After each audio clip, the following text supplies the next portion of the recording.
monthly meeting of the Maine Township Board. We have a roll call. Do the pledge first? Let's do a roll call. Roll call first, okay. Assessor Cry? Here. Highway Commissioner Bouvet? Here. Clerk Giovanni is here. Supervisor Diamond? Here. Trustee Jones? Here. Trustee Horvath? Here. Trustee Maher? Here. Trustee Malik? Here. All right, that will do. I pledge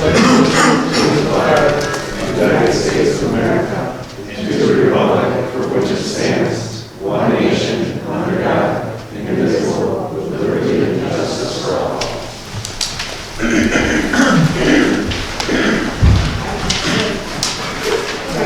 Welcome everyone to our November meeting, and we will begin with our regular agenda items. So, first of all, may I have a motion to approve the minutes of our October 26, 2021 bill pay review? There's such a motion. Motion to approve the minutes of the October 26, 2021 bill pay review. Second. And then roll call. Supervisor Diamond? Yes. Trustee Jones? Yes. Trustee Horvath? Yes. Trustee Maher? Yes. Trustee Malik? Yes. Thank you. And I have a motion to approve the minutes of the October 26, 2021 board meeting. I'll make a motion to approve the minutes of the October 26, 2021 board meeting. Second. Okay, thank you. Any comments or corrections to those minutes? May I have a roll call? Supervisor Diamond? Yes? Trustee Jones? Yes. Trustee Horvath? Yes. Trustee Maher? Yes. Trustee Malik? Yes. Thank you. We have a motion to approve the minutes of the October 20th agency funding special meeting. Motion to approve the minutes of the October 20th, 2021 agency funding special meeting. Second. All right. Any questions or comments on those minutes? May I have a roll call? Supervisor Diamond? Yes? Trustee Jones? Yes. Trustee Horvath? Yes. Trustee Maher? Yes. Trustee Malik? Yes. Thank you. And finally, may I have an approval, a motion to approve the minutes of the November 2nd agency funding special meeting. I'll make a motion for approval of the minutes of the November 2nd, 2021 agency funding special. Second. Any questions about those? Roll call, please. Supervisor Diamond? Yes. Trustee Jones? Yes. Trustee Horvath? Yes. Trustee Maher? Yes. Trustee Malik? Yes. All right, we'll move on now to expenditures. We have a motion to approve the general assistance expenditures. Motion to approve payroll for pay date of October 29, 2021 and November 12, 2021, and general assistance checks 53745 through check 53794 in the amount of 50,327 and 70 cents. I'll second the motion. Any questions or comments about that? Make a roll call. Supervisor Diamond? Yes. Trustee Jones? Yes. Trustee Horvath? Yes. Trustee Maher? Yes. Trustee Malik? Yes. We have a motion to approve the road district expenditures. Motion to approve payroll for pay dates of October 29th, 2021 and November 12th, 2021, and road district checks 22113 through check number 22150 in the amount of $279,351.44. Is there a second? Second. Any questions about these? Roll call, please. Supervisor Diamond? Yes. Trustee Jones? Yes. Trustee Horvath? Yes. Trustee Maher? Yes. Trustee Malik? Yes. All right, and finally, with respect to expenditures, we have a motion to approve the general town fund expenditures. I'll make a motion to approve payroll for pay dates of October 29, 2021 and November 12, 2021 in general town fund checks number 59064 through check number 59120 in the amount of $300,213.01. Second. Any questions based on that? Roll call? Supervisor Diamond? Yes. Trustee Jones? Yes. Trustee Bordet? Yes. Trustee Maher? Yes. Trustee Ballini? Yes. Okay, thank you all. That brings us down to public participation. I do have one request for public participation. Mr. Eric Waters? Hi, can I approach the Please do. Thank you.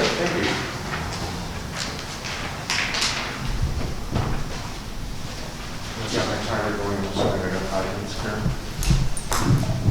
Sorry, I got 5 minutes here. Thank you. Good to see everybody. Good to see you. I don't know, I guess half the people on the days, so I'm just going to take off one of my hats as I do. My name is Eric Potters. I'm a resident of Maine Township for 45 years. I just told your FOIA officer I'm 50 years old. I got a lot of grades. I'm here in reference to the Voda public relations contract. I don't want to be here. I don't want to do this. I stopped my day to come here tonight. I was due up in Wisconsin to see a client, so I have to leave at 4 o'clock in the morning to see that client instead of stay overnight. I strongly recommend that you guys don't vote on this. It's Illinois corruption at its finest. I don't understand how somebody that runs the campaign for people on this dais is getting awarded a contract for doing the same types of things to promote you basically until the next election. I will basically, if I have to, if you do vote for this tonight, contact the State Attorney General, file a complaint. I will vet all of you on this dais with my PI. I will make everything that I do public because I don't feel that you guys should be making this expenditure when you have people like myself that can do it for free, which I won't do, where you have high schools and junior high schools where there's plenty of students capable of doing these things, apolitical or non-political. So please, just stop. Please, just stop. You know, you guys have all been elected. I don't know, like I said, I don't know who any of you people are. I don't know what your political agenda is, if there is any. I see you all have your cell phones. I hope you do have them off during the meeting. Don't play with your phones during the meeting. You're new to these positions. There are some veterans on this dais. I'm not sure how the pension system is working with you people and what have you. But I'm just very alarmed at the fact that I had to actually get a lot of phone calls from the west side of Morton Grove, which is basically misrepresented in this township because we're so small. So again, I just will strongly recommend that you guys do not vote on this contract because it will get very ugly. Thank you.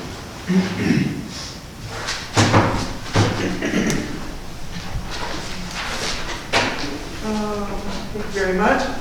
We had just one request for public participation, so we will move on now to the next item on our agenda. And we have a guest that we welcome to this meeting. That's Diane Elkin of the Commercial Energy Incorporated Fund. So I understand that you have a presentation for us, is that right? The board may recall that last month I mentioned that there was a proposal for community solar to be extended through Maine Township to its residents. And to be notified, for its residents to be notified. Asked if the board wanted more information, and the board said yes. So that's why Diana is here this evening. So let's see. I think we just need to start the PowerPoint over here. Did you want to start it now, Ms. Do you want to have it right now? Yeah, sure. Okay, great. Ask for making machines with us.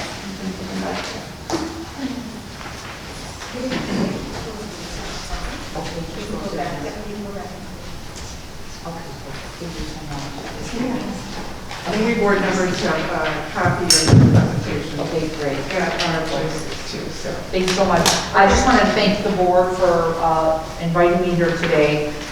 Wanted to talk about an important subject, which is community solar. It's very important of the awareness of helping our environment. And this is a way that Maine Township can offer this to its residents without an expense to them without solar panels. It's just another way for them to help the environment and save money at the same time. So let's talk about the first slide.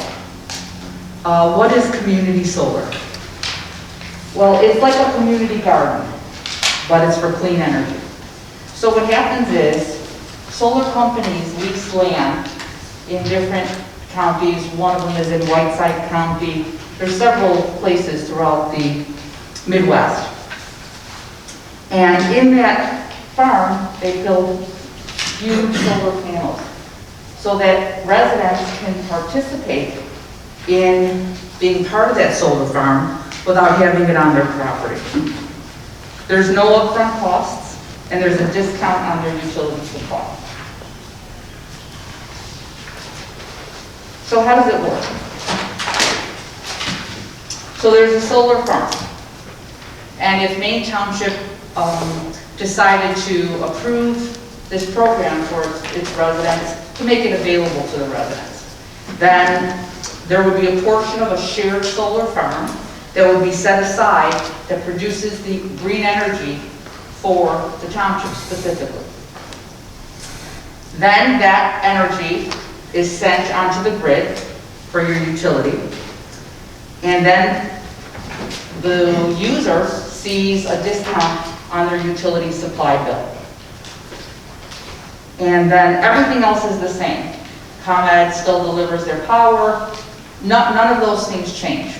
It's just a change from where the energy is coming from, which is a solar farm, getting put onto the grid on your behalf, and then the discount on the bill.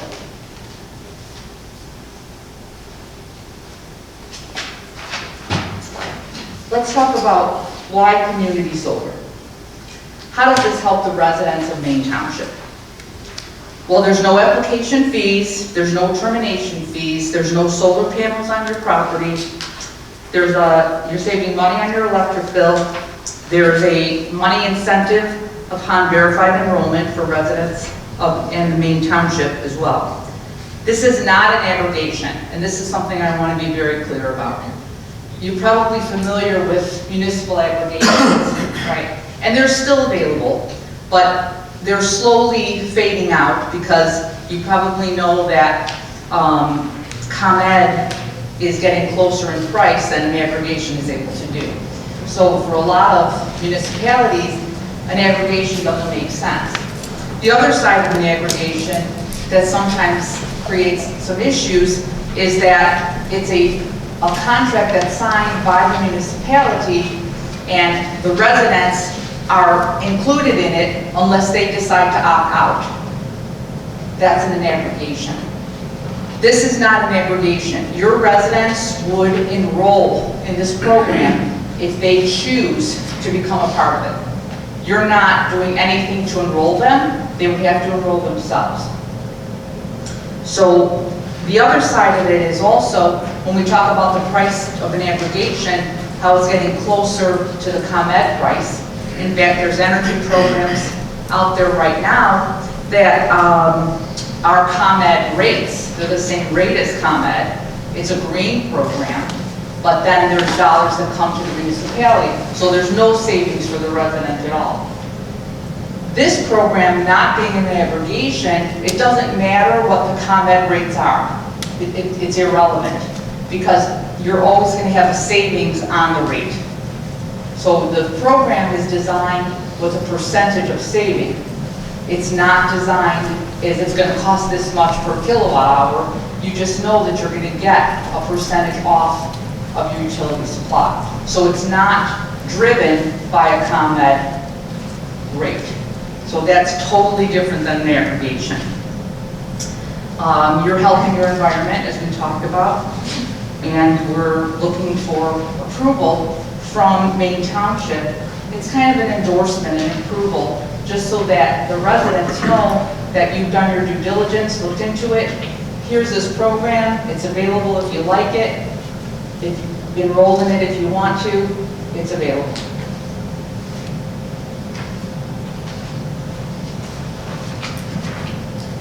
So one of the things that we talked about, and I really appreciated Karen's due diligence here, is she was very adamant in making sure that if this was a program that Maine Township would endorse, that there would be more than one supplier available to the residents, so that Maine Township wasn't saying, well, here's this one company, go to it. She wanted to be sure that there was at least two. So I'm going to talk about the first company, which is Solstice. And they're on the East Coast. They have been in business since 2015. And their program is designed where Maine Township residents would save 20% on their utility supply costs. And then upon registration, each household that enrolled would receive $100 upon completed registration. At that time, Maine Township could also receive $100 that could go into a community fund that could be used at the board's discretion for what might be needed in the township. So the programs, whatever program Maine Township is interested in, it can be tailored to the township, to whatever works for you.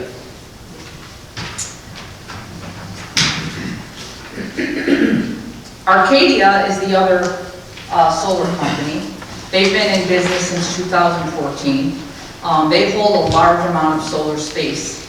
Inside of these farms, there's a limited amount of space because the state has allowed some funding, so has the federal government, to build up these solar farms. But there's a limited amount of megawatts that they're allowed to use on each farm. So eventually they fill up, and then they go to another space, and there's another farm. So both of these companies that I'm talking to you about have space available. You might hear of friends who are in a solar farm or their communities involved in community solar, but they're on a waiting list. They're not getting the benefit of it yet. I made sure that these companies we're talking to have the availability for Maine Township if you wanted to go ahead with the program. So Arcadia's program is a little bit different. Their design is that they have a 10% savings on the utility supply for residents, and upon enrollment, the resident receives $175, and the township would receive $25. So it's two different programs, same amount of assistance in terms of the environment and all of those things, but it's a different design of the program. Whichever would meet the residents' needs, they could choose that particular supplier. So how would we reach your goals? Again, this can be custom tailored to whatever is comfortable for your township.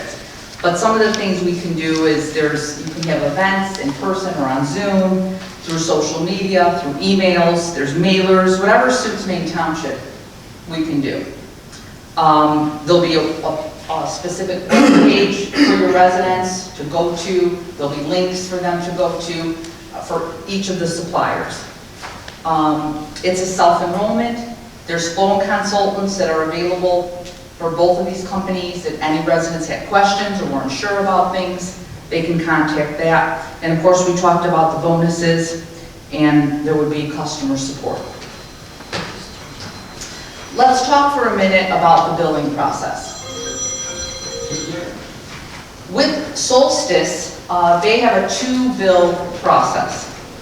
So you would get your electric bill from ComEd, and you would see in there the supply cost, which is, let's call it in this example, $80. And then you see community solar credits of $80. So you're not paying ComEd anything for your utility supply because it's giving you the full credit. Then the customer gets a second bill from Solstice, which gives them that 20% discount. So they pay Solstice $64, and that's the 20%. It's a little confusing, but basically, if you look at it, you're getting the full credit on your ComEd bill, and then you're paying 20% of the total of your utility supply to Solstice, and that's where you get your savings. Now with Arcadia, sorry, it's a little bit different. They have a one statement program. So you're gonna get your bill from Arcadia, you're gonna pay the bill, your credits are already in there. Remember, with Arcadia, it's 10% and not 20. And then Arcadia pays ComEd on your behalf. Now, don't worry about, oh, what if they wouldn't pay my bill or something like that would happen. All of these companies are licensed through the Commerce Commission. They're very, very highly regulated, so none of those problems occur. It's just the system so that you don't have to get two bills.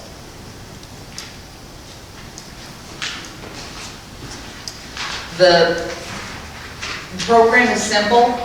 I know this is a short presentation, and that's on purpose because it's not a complicated program.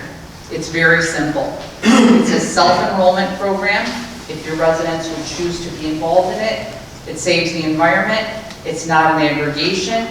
They save money on their utility bill. There's no termination fees, there's no enrollment fees. It's a simple process if anybody would want to participate. And I'm open for questions. Okay, all right, thank you. I think we probably will have some questions here, so I'm going to I'm going to ask a few and then ask the other board members, and I'll see if they have any questions they want to ask. So this is completely voluntary on the part of the residents, is that right? And Yeah. they can stop or leave the program at any time, is that Correct. Okay, fine. So what exactly, well, I have one other question regarding providers. I became aware of another one called Nexam. I think you told me that they're no longer accepting subscriptions. So. Well, it's not that they're not accepting subscriptions. Here's what happens. Like I had talked about where you go on a wait list, right? So they're waiting to open up more farms, which has to be licensed through the state. Right now, their farms are all full. So if you would go with a company like Nexam, you would be on a wait list. Okay. All right. So can we notify our residents about both of these providers, Solstice and... Of course, it would be the campaign would, both of the providers are aware of each other, right? They've agreed to work together. So it would be, the campaign would be for both of these providers.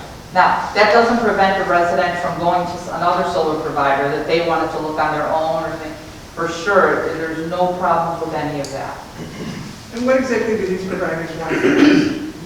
What they're looking for is an endorsement of sorts, an approval, saying we've looked into this, we like it, if you want to do it, you can. They like to get an MOU, which is a very simple MOU, just stating the things that the solar companies are willing to do and what the township would be willing to do. So I don't know how you communicate with your residents. If you do an e-newsletter or something, we can put a blurb on there. We can send out direct mailings. If you have mailing lists, we can get mailing lists. It's open to whatever Maine Township would be comfortable with in terms of the details of the program. Okay. And then, for instance, let's say they send mailings out, and I have this one that I got in the mail, but how would the provider know that the resident found out about this program through Maine Township? I mean, how do you know that as opposed to finding out some other way? Yeah, it's a great question. Again, the mailer would be tailored to however the township would be comfortable. So if we have your logo on there, it's also going to show them that the township's aware of it. There will be a specific phone number and a specific link, specifically, not to say that so many times, but specifically for Maine Township. So that if they're clicking on it, they go to the solar page, welcome Maine Township to, the Solstice program, welcome to Arcadia. Here's how you enroll. Click here, click here, click here. If you have any questions, click here, and they're ready. So it's the notifications that would be done through the campaign would be specific to Maine Township. I'd like to ask the other board members if they have any questions that they have to on this office. Would the township building be able to sign up for it? Like if we wanted to do it for the township building to help reduce our Yes, you costs can. for our electric? Yep. So it's for commercial properties also? In this campaign would be residential, but they do the commercial side of it. So we can do it, and it would be a separate part of the program, but it's, anything commercially is doable. Other questions from board members? The materials seem to say that the goal is to save Maine Township, their residents, 20% on their supply costs. And what we're talking about is the supply of electricity, not natural gas, right? Correct. So this whole program is designed to somehow use the sun to help with the electrical output to the township, is that right? Well, what happens is, if you, the solar farms that are built, they have, you know, you've seen pictures, I'm sure, of all the panels that are on those plots of land. Right. Those are literally coming from the sun. Right. Those are producing electricity that's going into the grid, I see. into the PJM grid. And that's on behalf of Maine Township, and each resident that would enroll is in that farm. And they're getting the savings as part of the grid. Okay. So it has nothing to do with saving them the cost of heating the home in the wintertime? Because that's normally what I thought, that solar, is that another aspect that you guys aren't going to be involved in, is that right? Yeah, this is electricity. I know what you're talking about solar heat. This is electricity. Stores the heat and then saves on the Yeah, and cost of that's a natural panel. gas. Yeah, that's a panel situation. So that would mean a resident would have to be installing panels. Correct. Which is several thousand. Nice. Yeah, so it's a different program altogether. Yes. Okay. It's interesting how the science of that. Yeah, it is. It is. It's fascinating. Stores the electricity and then saves. Okay. All right, nice. Yeah. Maybe you addressed this and I just missed it. Where it says the residents will earn $175 or $100 in one program, is that in the form of a rebate on their bill? Is that how is that? That's a great question, and I did not address it. Thank you for asking. It's a gift card that they will receive in the mail, like a Visa gift card. Ah, okay. Now, the township, on their part of it, if you choose to have that money come to the township, you know, you don't have to take it if you don't want to, but if the township, that would come in the form of a check each month. So if a resident does a solstice program, for example, upon completion of their enrollment, they would get a $100 gift card, and $100 would be going to the municipality, to Maine Township, at the end of the month for each resident that's enrolled. In the Arcadia program, the resident gets $175 upon completed enrollment, and Maine Township gets $25. Same thing, at the end of the month, Maine Township gets a check that you can put in a discretionary fund. It doesn't have to be an energy-based fund. It can be for anything you want to use it for. I have a couple questions. Yeah. May I? Thank you for being here tonight. I have a couple of questions for you. Is there a certain number of residents that have to apply to these programs? No. Okay. And I know that, you know, in the winter months now, our solar, it goes down a little bit. Sure. Will the residents realize a significant decrease in electricity at those points in time? That's a great question. They wouldn't realize a decrease in electricity. What happens is, in the winter months, it's a little less, right, energy that comes to the panels, that goes to the grid, and the savings. So, but they build up in the summer. So they even it out so that they're sure that over the period of the year, they're always saving 20% on there. So it's always that way, they don't have to go to comment to pick out the electric then at that point? Oh, no, it has nothing to do with any of that. This is all about the savings and what gets produced on the grid. What if they want to opt out? Is that a situation where? Now, what do you mean by opt out? I mean, go back for some odd reason that they're not happy with it. So they've enrolled, you're saying, because they're not enrolled until they enroll themselves. But I'm only questioning because in an aggregation, when you talk about opting out, it's because the municipality has enrolled them and they don't want to be part of it. So it's not an opt-out situation of anything the board would have done. But if they've enrolled and they choose to leave the program, there's no problem, no termination. No, it takes about 30 to 60 days to get out of it, only because of ComEd's timing in terms of putting them off of solar back onto ComEd. But there's no problem, no fees, nothing. My last question, Maine Township is a big area. Are we just talking about the unincorporated area? Are we going into our municipalities and our? Well, I don't know what, that depends on what your, what you want to do. It's what you're, where you spread. I mean, are you talking to the city of Des Plaines? Are you talking to Park Ridge now? We've reached out to them. Currently, the city of Park Ridge, I believe, is in an aggregation. I think did they not aggregate? We were. Yeah, so, it's something that we've reached out. We're certainly open to bring a campaign to Well, I more understand that, places. and how are you going to deal with that? Because Maine Township, we have incorporated areas. We have Sure. Des Plaines, we have. It would depend on, it's really whatever the board would want to do. We can spread out as far as you want us or as small as you want us. We can stay unincorporated, we can go on into incorporated areas. It's really whatever the board wants to do and what you feel, is within your realm. Are you done? I think so. Okay, Thanks. Kim?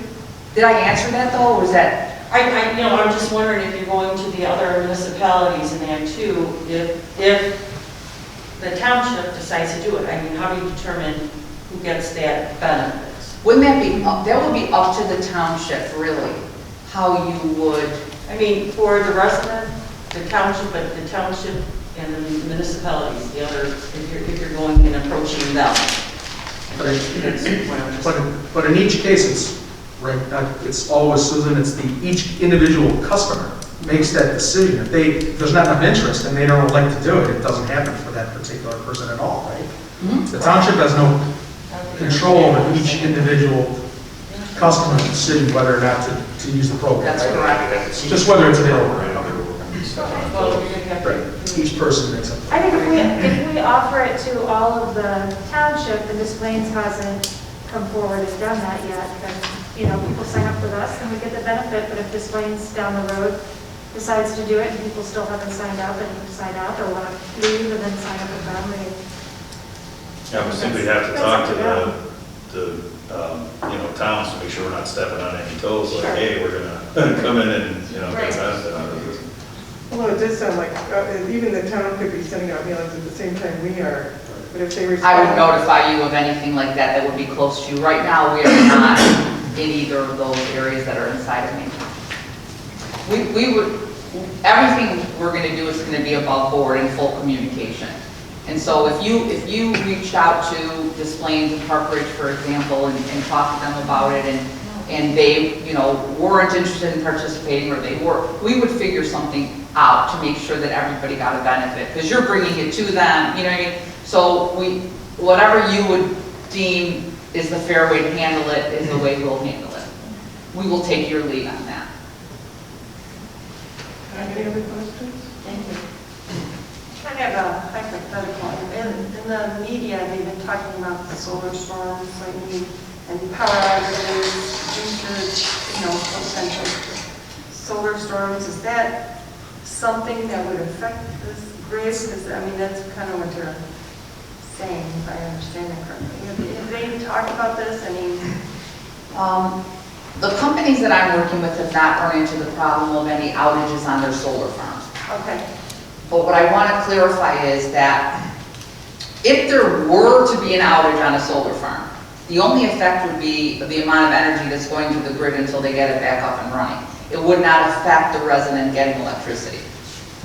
because we're not pulling power from the solar farm, we're still pulling it from the electrical grid. It's just that we are helping that solar farm to contribute. That's right. You're a participant in the solar farm that's taking green energy and putting it into the So grid. it's just adding additional That's energy correct. in, not necessarily taking away from the energy that's already there that we're already using, so. That's right. Does that make sense? In other words, it could, if that happened, it's not happened yet to these suppliers because I've discussed that with them, but if it did, it could temporarily affect how much is obviously what's being produced at that time, but never affects the resident from getting their electricity. Yeah, Because okay. ComEd is still delivering it. There's no change in, and if they had an emergency or a power outage in their home, they're calling ComEd. They don't have to get in touch with the solar companies. Thank you. Sure, of course. All right. So this is not, Joseph, did you want to ask something?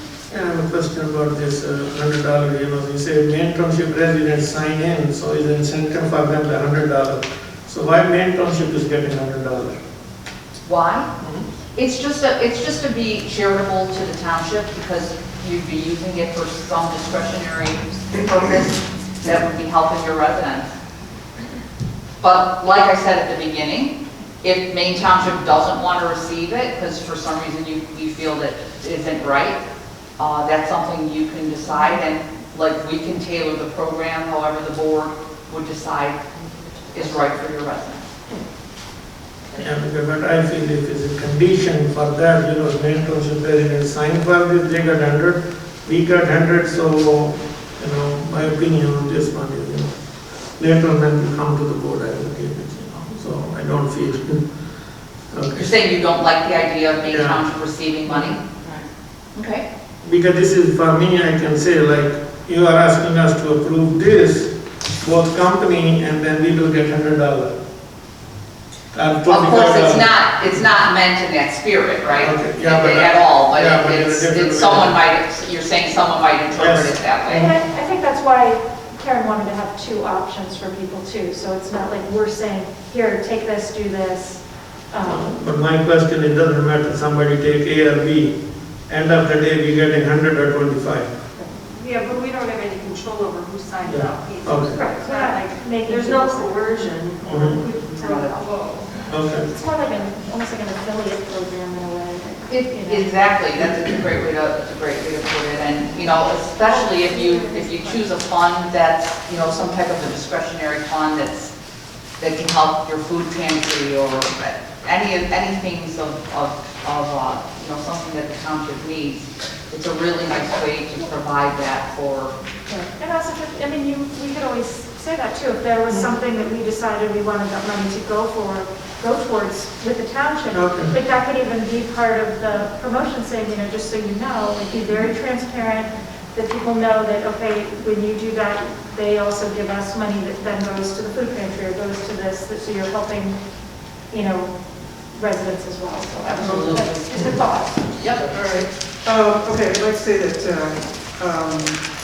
public participation is over, and we normally do not take any more comments from the audience. However, if one of our department heads has something they need to ask that relates to the operation of this program, they can do that. Peter, Yeah. did you want to ask a question? Real quick question. What's the difference between owning your own solar panels and going with this program? What's the savings difference? I can't tell you exactly what your savings would be if you had solar panels. I don't know. It's different for every house, every location of your home. I wouldn't even begin to guess. Only thing I can tell you as far as the difference is, if you're putting solar panels on your home, you're making a financial investment before you start to see any savings, because you have to install the solar panels, purchase them, and it's costly. It's thousands of dollars. So I couldn't tell you what the difference of savings. I'm sorry, but it's impossible. But you're giving. All right, Peter, I'm just asking if you as a department have any specific questions relating to Maine Township. General questions are over for at this point in time, okay? So I want to thank you for your presentation, and at this point, we're not actually voting. Before we would vote, we would have to hammer out a memorandum of understanding with you or with these individual companies? It would be with the companies. Okay. Yeah, so- I would be working with you, but it would be, the memorandum would be with the. All right, fine. So before we go to the effort of working on that memorandum of understanding, if you want to get a sense from the board members, if they're interested in going forward with this. I don't want to spend a lot of time drafting a memorandum of understanding unless this is something that you do want to proceed with. Can I get a sense from the board members where you are in this? Please just I speak up. think it sounds like a good idea, because I think residents would be All right. interested. Yeah, I think if we could work it out with the municipality so that we're not, infringing on them. And Yeah, I don't even think we would infringe on them. If we both send cards out to people, and they respond to theirs, but not to the others, I don't think it matters. It sounds like now they're not in our area anyway. No. Okay, Jim? I don't know if we could somehow gauge the interest of the actual people who are gonna make the decision making. At Home Depot, they sell the solar energy panels, and I don't know if they do very well selling that product, convincing people to, so I don't know if the citizens would actually elect to do it. Well, Most people would be hesitant to change their electrical bill, it and doesn't they get to get, them. obviously, they get sucked into the Commonwealth Denison pattern of paying their bills every month. And so, does the average person want to even take that chance? I'd say the chances are that most people will not. So that's what I'm wondering, if it's all a big If they waste. say no, it doesn't matter to us. And Yeah. if it doesn't matter to us. It's still maybe a good idea, I just want to know what Yeah. the interest in it is, the people that make the decisions of it. If there's no interest in it, then There's no interest in it. there's no interest in it, that's what we need to I'd be get. interested, I'd sign up. Okay. As of any. Yeah, the same end of the day, the Maine Township residents, they have to make a decision. Right, Yeah, right, so. okay. Find out if it's interesting. All right, okay, all right, try. Thank you. Did you say something? Okay. All right, okay, so it looks like there's an interest here in proceeding. So we will be in touch with you about entering into, probably something we'll run past our attorney also. So thank you very much for coming this evening. Thank you so much for your time. I really appreciate all the it. questions that we got too. Thank you. Thank you. Okay, all right. You're welcome to stay for the rest of our meeting this afternoon, but you don't have to, if you don't want to. That's up to you. Do you need me for I don't think, anything? no, I Okay. don't think so. Okay. Thank you. All right, so the next item on our agenda is our monthly presentation. As you all know, every month we've asked a different department head to give a presentation. And this month, Carol Lincoln and Nick Mill of the Food Pantry will be giving us a presentation. So thank you very much for talking to us this evening. It's always nice to know a little bit more about each one of our departments. Thank you, I'm Carol. This is my sidekick, Nick. I'll just talk to you about what's happening this month. We've had a lot of food donations come in. Stevenson After School Program, which is next door, Lutheran General Breast Center over at Lutheran General. They are a constant contributor to our food pantry. Mark Twain Elementary School, they did a drop and they are a sporadic, depends on, they might do it now and then they might do it in the spring, but they're usually pretty solid with us at the holiday time. We had a new one this year, it was called Alphabet Acres. It's like a I think from the general description of it, it's like a pre-K drop-off thing for kids and like a nursery school, but I know you don't call them that anymore. So they were new to our group, and one of the teachers that brought it over, I was blown away by the amount of food that she brought. It was quite amazing for some group that didn't really ever do this. Then we had our illustrious Mary Seat of Wisdom, and as Michael will know, that is always at least a 3 truckload pickup. And that came in today, and he hasn't killed me yet. But it was a lot of food, and between him, Nader, and Nick, they were quite busy today, loading and unloading. And then we had the Park Ridge Garden Club earlier in the month. They periodically donate to us, if not food-wise, financially. And we have gotten 2 very large checks. Vine Street Barbecue has been a sponsor for, I don't even know if sponsor's the right word, but they've been a big contributor to us since they started that barbecue competition. And then we also got another very substantial sum from the Des Plaines Community Foundation, which is Rosemary Argus, and they do a lot for the residents in Des Plaines, and I think they've tried to help people in this area also. They build ramps, they fix your house, you just go to them, tell them your needs, and they're very gracious about helping out. And then we have our 200 turkeys that have been given out. We have no turkeys left in the building. except for the few of us that work here, maybe, I don't know. That has been a very, very, very big contributor for Jewel over on Greenwood and Bussey, so if you happen to see the manager there, Benny, I'm sorry, not Bernie, Benny, please thank him profusely. And I'm hoping that Christmas will go as smoothly as Thanksgiving did, so we shall see. We had 200 from them, so we gave those out also. Now I will turn it over to my sidekick, Nick, who runs the general labor.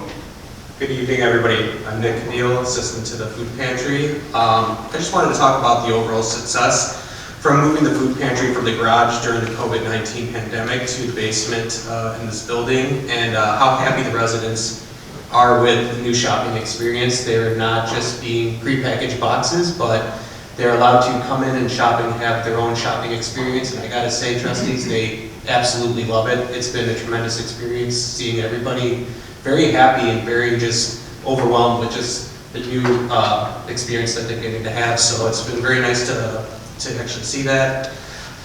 We are looking to do a re-opening for the basement in December. It's going to be probably around the 14th or the 17th. Maybe we can do something a little festive, something special, provide food or something or just something where we can give out to everybody as they see the new grand reopening of the basement.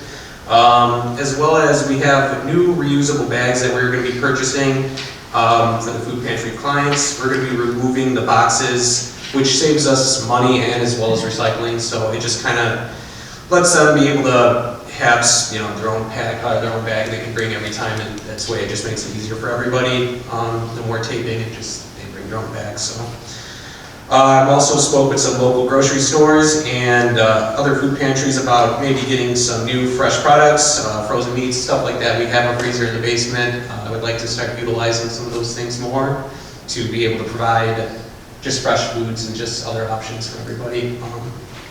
And as well as I would like to purchase more diverse products to offer a variety for our diverse community.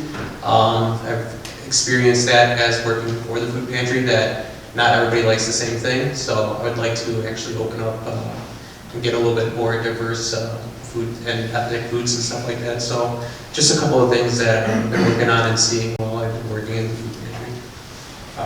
That's everything that I got. Thank you. Thank you very much.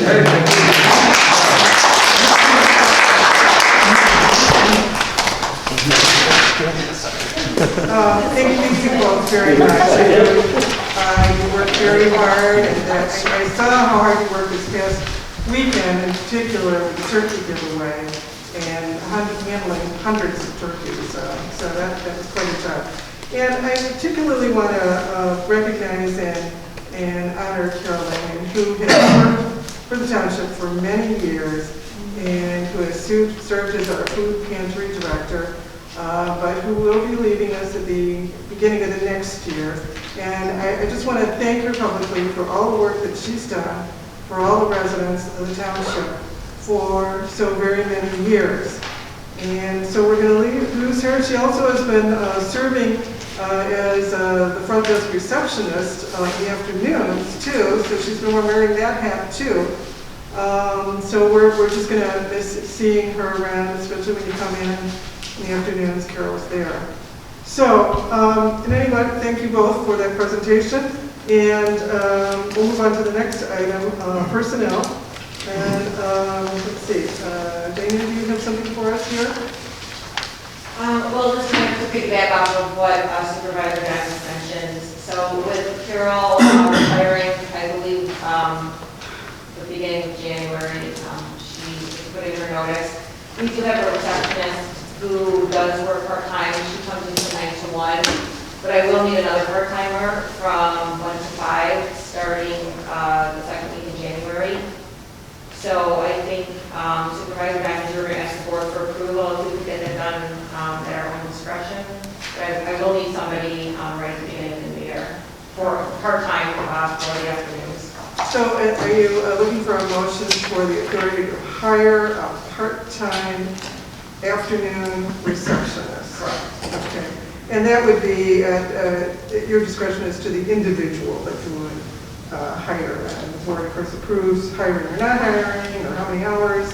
But we know it's going to be afternoon, we know it's going to be about 19 hours, correct? Exactly, and it's not necessarily a newly created position. We had a full-timer, which is the board, some of the board members, Tracy Cummings. So we're making the full-time position 2 part-timers.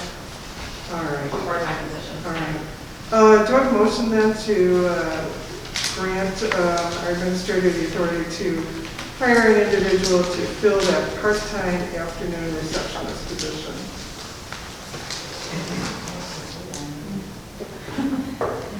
Yeah, I'll make a motion for the hiring at Dana's discretion for a part-time afternoon receptionist. Second. Okay. And I just want to comment that, you know, in the past, sometimes we waited until we hired a particular, or made an offer to a particular person, but the board approved it later. But the problem with that sometimes is if you interview a person and tell them, well, we can't really confirm that you have a job until 3 or 4 weeks down the road when the board next meets, we're afraid we're going to lose some candidates that way. So I think that's why we're leaning towards proceeding in this fashion. Are there any other questions or comments about this? All right, may I roll call there? Supervisor Diamond? Yes. Trustee Jones? Yes. Trustee Horvath? Yes. Trustee Maher? Yes. Trustee Malik? Yes. Okay, thank you. All right, we're moving on to old business. Discussion and possible vote of cybersecurity auditing services. We sent a request for proposals. We do have a response to the request to our request for proposals from risk management and investigations. And I'm just going to begin this discussion by saying I would like to perhaps put off voting on this, and the reasons are a couple of reasons. One is that this, we only got one proposal. We sent out a request for proposal. We only got one. The one we did receive, I have to say, it's a little bit more expensive than I thought cyber security audits would be, but then I really don't know how much cybersecurity audits cost, and I don't really have anything to compare it to. And there's one perhaps even more important reason. And Rich, are you here? Here you are at the back. Rich, would you please explain the grant that you're looking into and how that might be connected to this cybersecurity audit? Certainly, thank you, Supervisor Diamond. In the infrastructure package that was passed by Congress and signed into law last week by President Biden, there's something called a State and Local Cybersecurity Improvement Act. And this allocates $1 billion in funds to state and local government over the next 4 years, specifically to improve cybersecurity. The cybersecurity audit would fall under that as far as eligibility, and also potentially any upgrades that would be necessary if things were found to be deficient would also qualify for that. I've also read that about 80% of the funds are planned to be allocated to local governments. So from the representative that I've been in touch with, he told me there's a really strong chance that we would be able to obtain one of those grants. Now, it doesn't start until 2022. I'm trying to find out more specifics now that the bill has been signed into law as far as when that starts. But it would start to be available sometime in 2022, and I'll find out more information about the application process and how long it takes for that to be approved, probably in the next several weeks or so. Okay, all right. Thank you very much. So for all of these reasons that I explained and that Rich explained, I'm not really asking for a motion on this matter tonight. If someone wants to make a motion, they're welcome to do so, of course. But I think this is something that we might kick over to our next meeting, and also perhaps extend the period of time for cybersecurity companies to give us proposals. So it would be nice to have perhaps one or two other ones with which to compare this one. And then possibly we'll get into that period of time where we can apply for a grant, maybe get it approved, and that would help pay for the cost of the cybersecurity audit. So does anyone have any questions or comments about this matter? Okay, all right, then we'll move on to the next one. This is a discussion and possible vote of our internal audit services. Now, originally, we only got one proposal for doing audits, but I am somewhat familiar with audits, and this does seem to be a price that is in the ballpark of what would normally be paid for an audit. And in fact, the price that is quoted in this proposal by Lauterbach and Amended is $13,000 for our audit, which is less than what we're currently paying. We're currently paying $15,000 for an audit. So this is a good price. They're a well-known auditing firm. If you turn to page 23 and 24, they list the city of Park Ridge as a reference. They list many, many, many other towns as references too. A cybersecurity audit is something that's sort of optional, but we really do need a financial audit. We always have one. So I think we should move forward with accepting the proposal from Lauterbach and Amended for them to do our audit, which is coming up. So I am seeking a motion to approve the proposal for the internal financial audit to be done by Lauterbach and Amended. Can I have such a motion? Motion to approve contract with Lauterbach and Amended LLP. I'll second. Here's some questions or comments about this. I have one question. When we discussed this originally, Karen, to my understanding, this is something that the township has done in the past, the audits. So it's not something new, No. as distinguished from the public relations matter and the audit, the cybersecurity matter. This is something we've done in the past to do the financial. Every year. Is that, yeah, right. So Every it's something we always do. Yeah. And it's not something new. Okay. But if we did not take this proposal, most likely we would stick with the company we've been using. Well, I mean, if we... maybe. Right. But there's another reason I wanted to change in that the other company also does work for us. Okay. They're sort of reviewing their own work when they did the Gotcha. audit. So Okay. for that reason, I thought it was another reason To have somebody switch else. to make it a more independent Okay. audit. But this would be less expensive than what Yes. we're paying and for the same exact services? Yes. Without any possible conflict or... Correct. Okay. Okay. So the only negative is we burned the bridge with the previous company that we had no problems with. Well, we're not really burning the bridge. They're still doing internal work for I us. see. So, All right. This is a competitor for them in some way. right. And, I did talk to them and I explained to them why we were going out. They didn't see any hard feelings about it. Okay. And this is the only proposal we received so far, since there's no other competing entity. Okay. Any other questions?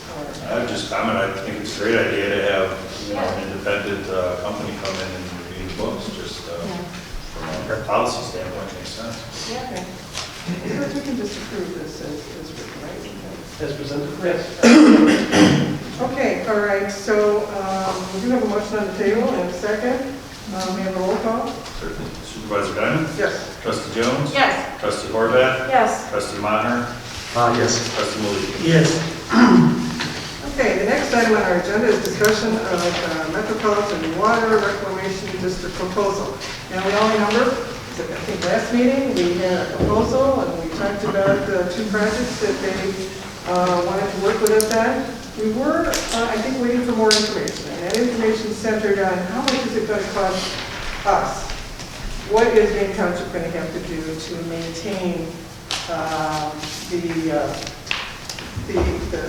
doing the mowing and doing everything else that we might do under this agreement?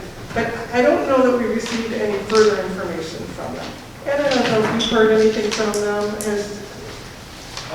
Not I haven't heard anything from them. I mean, I did have next year, we do have a number of projects that are that we're in talks with them. One of which is in working with Northfield and IDOT, but from this project, I haven't heard anything further from them, so. All right. Could you perhaps follow up with them, because just to ask for our next meeting, I don't want to drop it all together, and I don't know what's going on. I haven't heard anything more from them. Are you in contact with them sometime, or maybe not? Yeah, I mean, the projects that they contact us for, we work things out between us. I mean, I could reach out to them, but usually they reach out to us when they're ready to move forward. So we've done everything on our end so far. Yeah, So. I thought they were just going to get us a better estimate of what they thought our costs would be. That's what I was waiting for. I don't know. I haven't heard anything back from them. So. Okay. All right. So I think we'll move on to the next agenda. I don't think we have anything else right now. Next one is the vote on the public relations contract. As you know, we first considered this, it was, I think, 2-3 meetings ago, when we had presentations from 3 different companies who put forth proposals about the public relations services that they could provide. One was one that,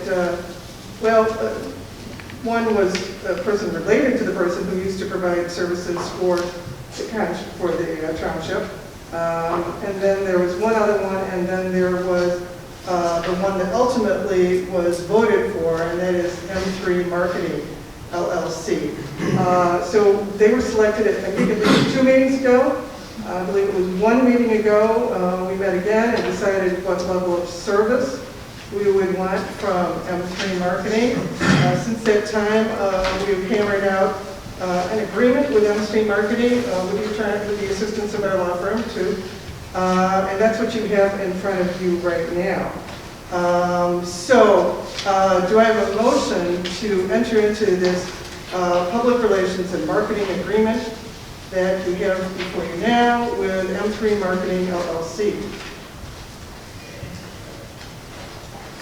Do I have a motion? Any discussion before we have a vote? We usually get the matter on the table and then we vote. And it doesn't have to be that way.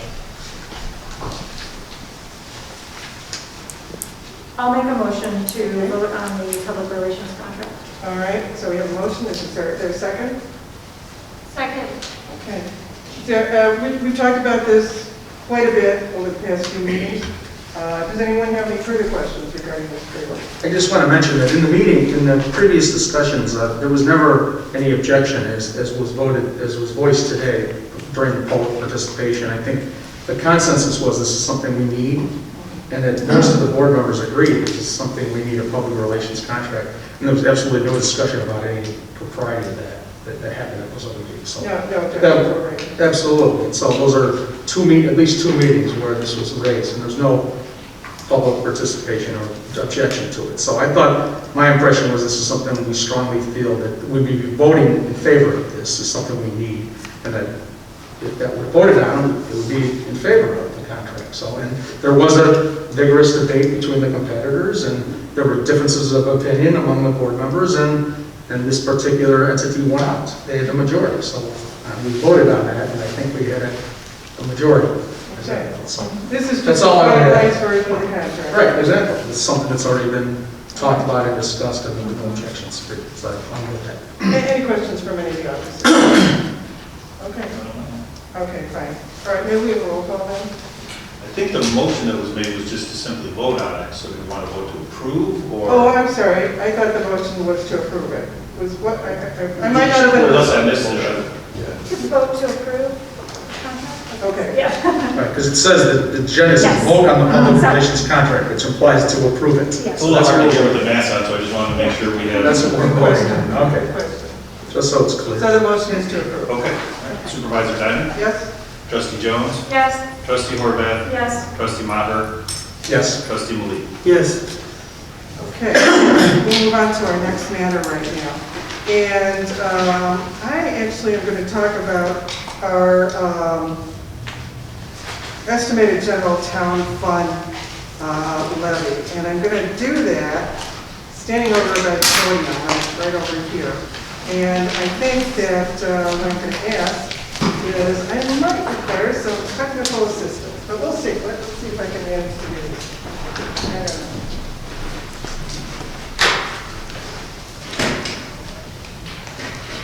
Okay, all right. Can everyone see this whiteboard okay? If you have trouble seeing it during the presentation, just let me know. All right.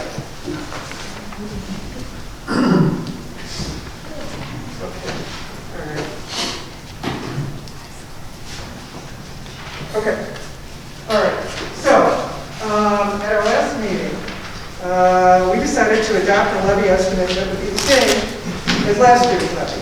And upon further examining the estimated levy, can everyone hear me? Yes. The estimated levy, I find that such a levy would be inadequate in order to keep the township in a sound financial condition. As you probably, as you know, most of the people, I'm sure everyone in this room, and maybe many of the people who will listen to this later, know that most of our revenue comes from real estate taxes. We receive a small amount of money from the personal property replacement tax. We get some other fees. We're the happy recipient of some donations to our food pantry, but by and large, our revenue comes from real estate taxes, about 95%. And how do we access those real estate taxes? Through our levy. Our levy is a document that we pass every year, and we tell the county clerk basically, this is how much money we need to run our township in the upcoming year, how much we need in real estate taxes. We then send that levy to the county clerk, and the county clerk calculates what taxes will be due. So we have 3 different levies for 3 different purposes. One is our road and bridge. Of course, road and bridge is very important to our county. They maintain and repair our roads, snow removal, things like that. We have a general assistance levy, provides for the provides assistance to indigent residents of Maine Township. And we have a town fund levy. And that pays for all the other services that Maine Township provides, such as the food pantry, Mainstreamers, Mainstay, Recovery Connection, the assessor's office, the clerk's office, code enforcement, grants, maintenance, administration, and so forth. So that's our largest levy. So if you look at your tax bill, and I actually have my tax bill here as Exhibit A, you actually see these 3 lines on your tax bill. And I noticed that our levy, of course, makes up a very small percentage of the taxes that anyone pays. Now I'm going to quote from my own tax bill right here. Nothing private about this, but my taxes I looked at the bills for the past 4 years, and the highest one I had was for 2017. And my taxes on my house before my senior exemption were $7,900. And the levy for Maine Township was just $75. And that is the taxes I paid to Maine Township. So that's 1%. 1% of my taxes went to Maine Township. So a very small amount. Even smaller amount, like $40, went to road and bridge. And I think $15 went to general assistance. So the taxes that we, as a township levy, are really a small amount of anyone's tax bill. But we do want to use those taxes appropriately. We want to levy appropriately. We want to make sure we levy enough, but not too much. But I think we really have to take a look at this year's levy and make sure that we have enough funds to keep the township going for the next few years. All right, this one? Yeah. All right. This one. Okay, thank you. All right, so I'm going to talk about road and bridge first, just as an example. So, all right, here's the road and bridge levy. And each one of these slides, I'm going to look at the past 10 years, starting in 2011. And so you can see the road and bridge levy, is really pretty steady. Stands about 2 million, 2.2, 2.4, 2.5, gradually going up a little bit, just as the cost of living is going up too. So the prior road commissioners pretty much kept that levy even. And you can see that in a chart form too. There's the road and bridge tax levy. Now, I I want to actually turn to Susan at this point and ask her to tell us all, when we levy an amount, do we actually get all those dollars? Well, what you levy, the clerk can actually put the levy down if they feel that we shouldn't get all that, number one. And the other part of it would be with, because we have, Cook County is a PTAP county, and we also have the certificate of errors. So when those come in, even for prior years, the county needs to recoup that money, so we don't get that money in the end result of those findings with PTAB and the certificate of errors. Okay, all right. So that's our what we hope to get. Right. We don't actually get quite that much. All right, so the next slide shows you the expenses of road and bridge. And it's below income, which is good, of course, although the income is not really this high. It's a little bit lower than this, but still pretty much above what the expenses are for road and bridge. And that has continued throughout the past 10 years. But it's been a very different story with the town fund and general assistance during the past few years. Well, let me illustrate how that has worked. So, can everyone see this? Should I angle this around? You're okay? All right. So starting I'm going to start 10 years. I'm just going back 10 years. And you see our levies was pretty steady for 2011, 12, 13. We're all at about 4 million, 4.3, 4.4 million. But then there was a new board that was elected in 2017, and they began to reduce the levy. So at first it went down a little bit, and when I say the board, I mean the majority of the board. Not all the board members voted the same on every vote, but this is what the majority of the board members voted for. So it went down, 2017 went to 4.44, then it dropped to 4.2, then to 3.5, and then to 3.0. So our levy was really going down during the past 4 years. And on top of that, the prior board enacted a number of abatements. And what's an abatement? Well, after a taxing body levies a certain amount of funds, they can, usually at a later date, maybe 6 months later, they can tell the county clerk, we don't really want that much money. We're not really going to tax that much money. Don't give us that much money. You don't have to levy that amount. And that's what the board did for the past few years. They abated $421,000 in 2018, $2 million in 2019, and $2 million in 2020. So what that amount is the amount that was really coming in, minus the abatements, really went down. Went from 4.2, like 4.1, 4.3, 4.3, 4.4. Then, oops, sorry. Okay, I didn't mean to do that. Okay. Went to 3.7, sorry, can't read that, then down to 1.5, 1.0. So the last year, the revenue that came in was about 1/4 of what it was coming in during these earlier years. So it was a big drop in income. So let's see how that looks on the chart. Okay, here's our revenue going down. Here is the effect of the abatements. So here's what we're getting in minus the abatement. How it's really sort of dropping off the cliff here. And what are our expenses doing? Well, they're not going down. They might go down a little bit. Okay.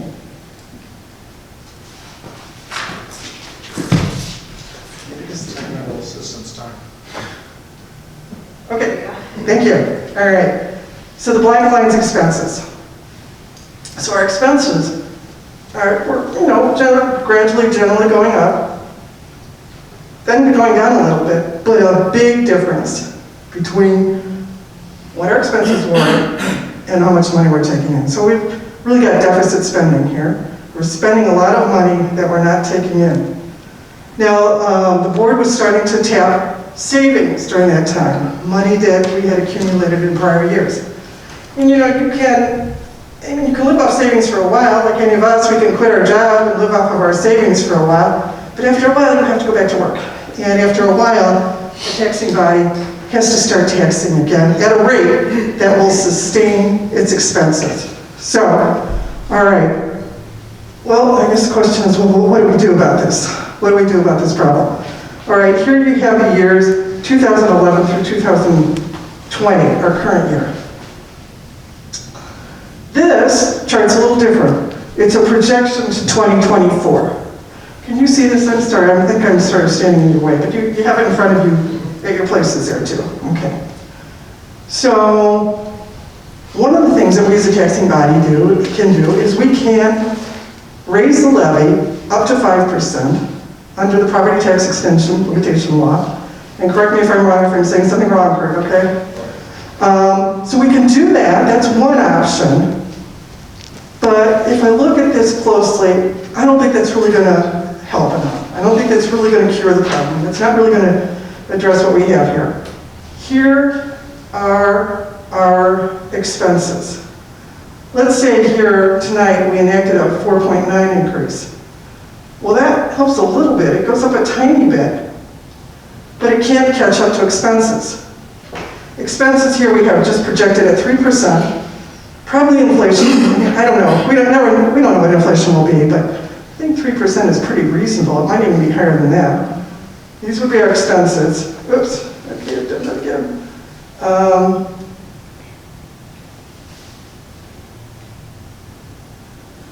And these would be our tax revenues.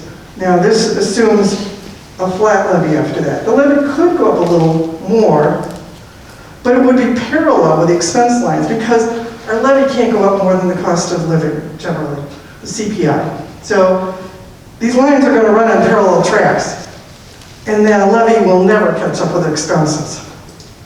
So fortunately, we have one other option to us, one other option that we can use. Kurt, I'm going to ask you to explain what that option is to us. Yes, so when the property tax extension limitation law was passed, there was an amendment so that there was not basically a disincentive for taxing districts to never lower your taxes. Because if you lower your tax, that's your tax or your levy, that's going to be your new base. So if you go down, you're never going to catch up. So there was never an incentive for a taxing body to lower their levy because they would never be able to recoup that levy amount. So they amended, there's a provision in PTEL that says if you decrease your levy that prior year, you get to go back and levy off of any of the highest three aggregate levies for the past 3 years.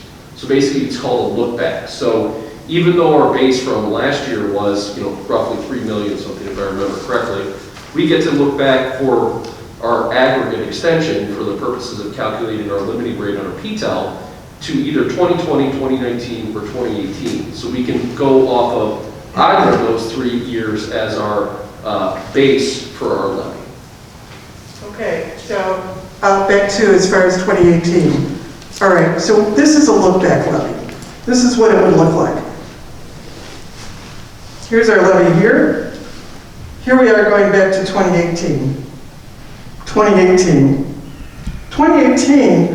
actually was lower than 2017, 2016, 2015, 2014, 2013, and 2012. The last time we levied as little as we did in 2018 was in 2011. So we're going back to 2018. That's as far back as we could go. Okay, go any further. So this would bounce up to here. So we would be above our expenses for last year, but going forward, and I'm not sure what would happen. This assumes a flat levy. This assumes the cost of living. So we would have to look at that in future years. But at least a look-back levy would get us here. It would get us back to 2018, our levy in 2018. So we have a similar situation with the General Assistance Fund. Okay, same thing. All right, here is the levied amount. 2011, 2012, 1.0, 1.0, 1.0, 1.0. 2017, dropped to $870,000. 2018, $827,000. $413,206. So much lower than had been levied in the past. Plus, abatements. Abatements were subtracted. So every year, the prior board would abate, that is, reduce the tax levy and bring it down even further. So in 2011, again, we had 1.0. This is going along pretty steadily, 1.0, 1.0, 1.0. Drops to 870,000. In the past 3 years, zero. So there have been $0 coming in to the general assistance fund during the past few years. So you can see what that looks like in terms of the levy and in terms of the amount actually brought in after that abatement. So it's flat lines here. And what are the expenses doing? Expenses did go down, they did cut, but they didn't go down to zero. There still is a deficit here. Deficit spent between what the expenses are and what was actually coming in revenue. All right, so once again, the same question. What would happen if we levied a 4.9 increase? And here we are. This takes us through 2024, sort of a projection. It would go up a little bit from zero, but it wouldn't catch up to expenses.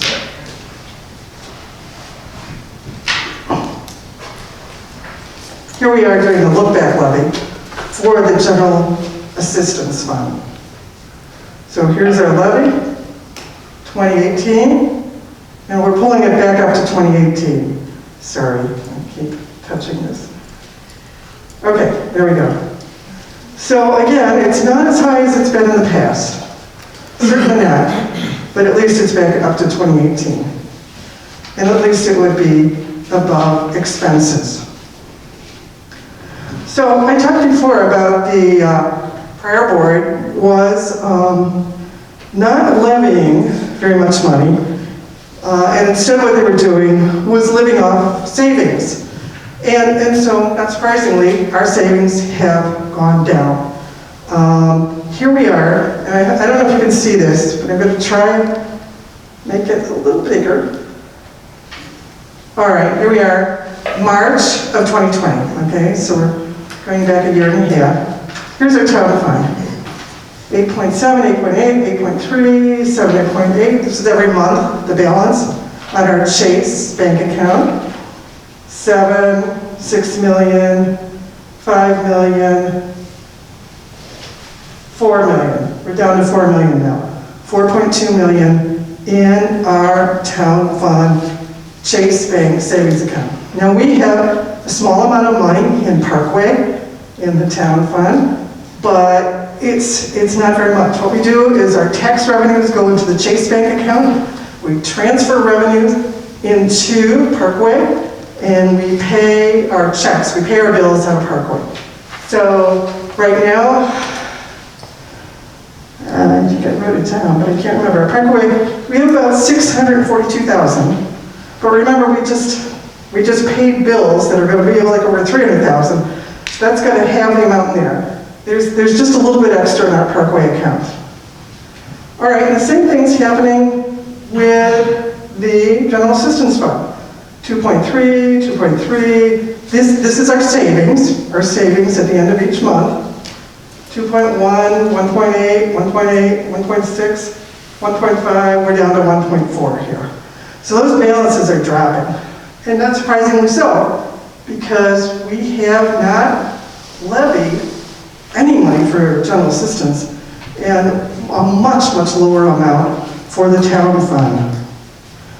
So we can't keep living off of savings. We really, I believe, need to levy, and we need to do a look-back levy. Now, some people say, well, what about that 2.5 rule? And the 2.5 rule is that townships cannot accumulate more than 2.5 times their annual expenditures in their funds. It's a little bit more complicated than that, but that's basically the rule. And, okay. Oh, here's a graph showing you the monthly balances for the town fund and for general assistance. All right, this relates to the 2.5 votes. Now, your eyes may be starting to glaze over at this point. I know a lot of numbers, but I did want to address this too, because if someone brings this up as a concern, I just want you to know we've thought of this too. All right, so let's see, I'm trying to read this here. All right, the average, this is for our town fund here, TF, town fund. These are expenditures for our past years. This is our total expenditures. Divide that by the average of 3. I know this is a little bit complicated, but basically we can't accumulate more than 2.5 times the average expenditures for the past 3 years.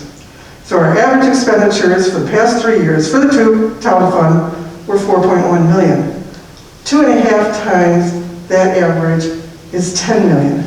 But we're comfortably below that now. Our savings is about $4 million. We have about $4 million in savings.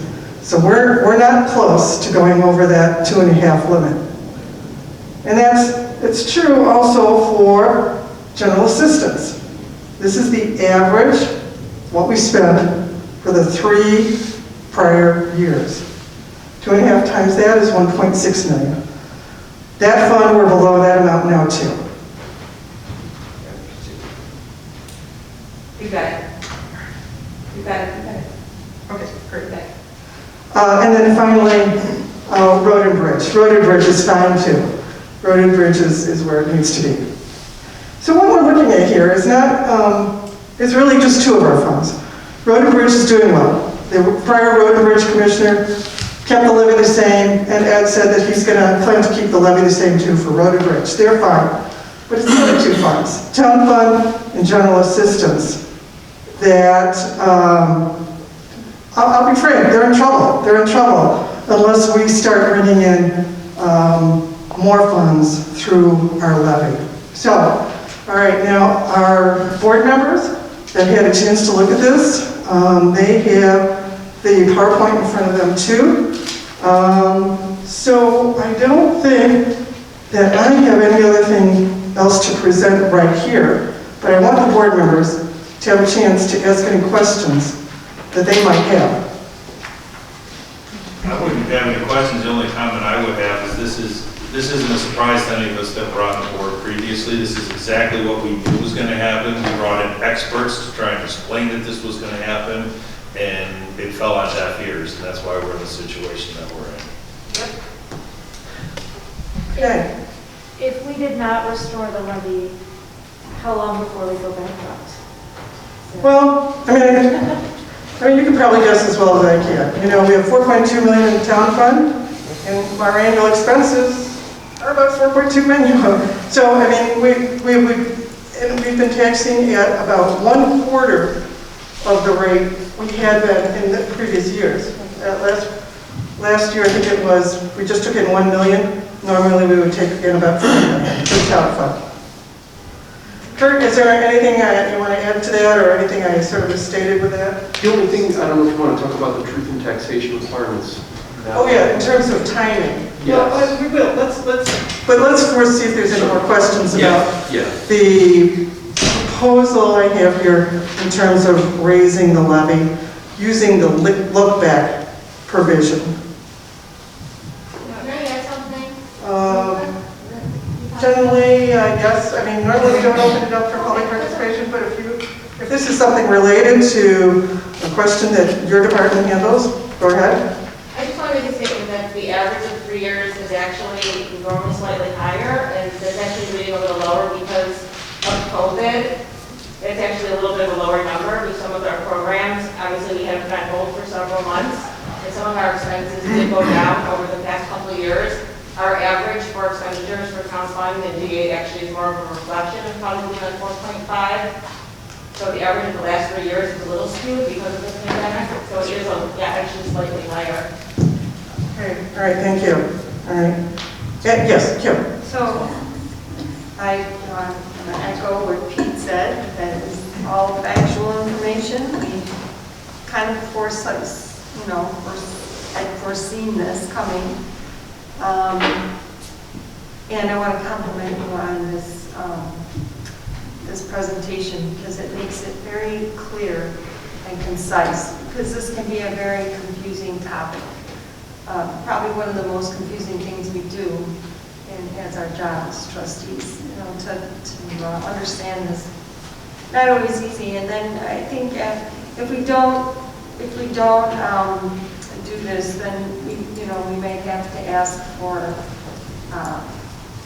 we may have to go to the taxpayers and ask for more money, which is never a fun thing to do.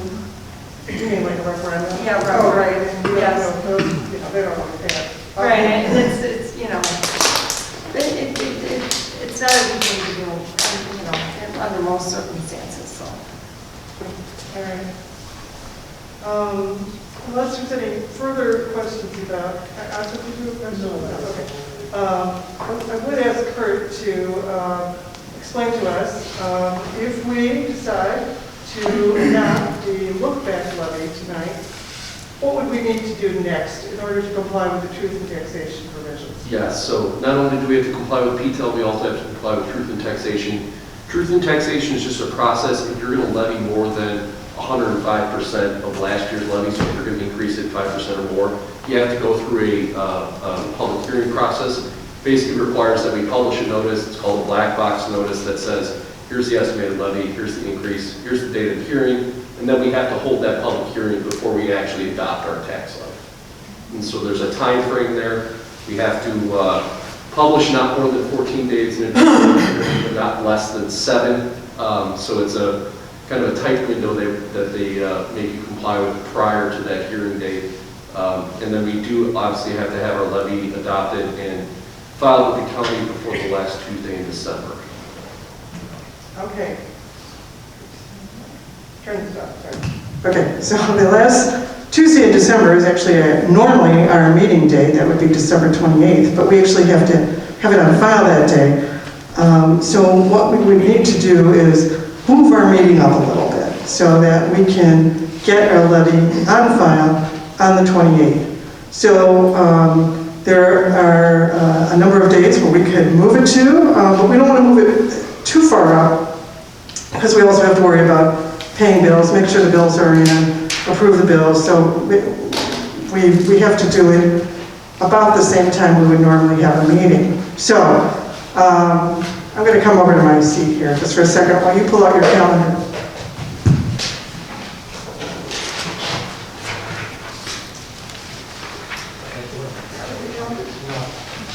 I threw my card there. I think I have it.